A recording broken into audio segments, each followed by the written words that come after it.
Diego to Morro Bay, do the weekly fishing reports.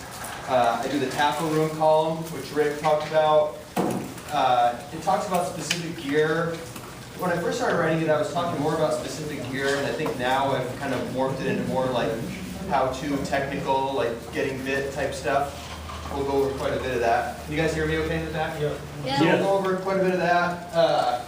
And anything saltwater related, you know, Western Outdoor News, I think a lot of people think of it as a weekly newspaper, because it is. But what Western Outdoor News really is Western Outdoors, which is an outdoors promotion company in a lot of ways.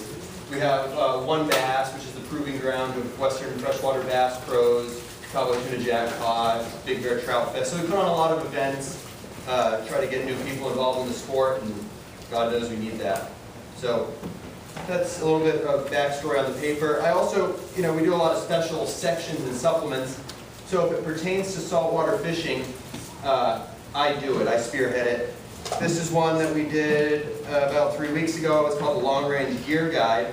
And there's a feature story on adjusting to short top shots, which is actually what I'm going to do the seminar on today for both local and long range. And I think everyone can kind of get something out of that. I hope I have enough. If you guys want, if you're not into it, just don't grab one. It might be kind of slim and maybe you could share. But if you're into it, great. I brought those for you guys. If you get the paper, this is the one that came out this week. It's a long range season preview. So our local fishing's kind of winding down, but long range is always going. And like Rick said, just a little bit of backstory about myself.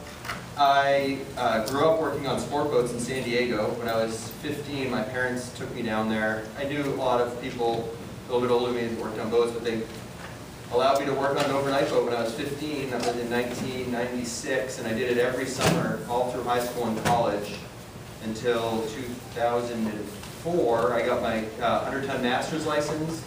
I was second captain on the Excel, and then I got the job for Western Outdoor News. So it kind of bridged the job and the gap, and it really worked out well for me. So I do a lot of local fishing. I have a small skiff. I keep in the water in Dana Point. Local white sea bass is really my passion. We've been blessed with these giant white sea bass the last few years. I mean, I've got 2 over 60 and a lot over 50, so that's really my bread and butter passion, and when that's going on, I fish that really hard. Like I go before work sometimes, but maybe we could do that seminar some other time, the local white sea bass, because that's a good one. But what we're going to talk about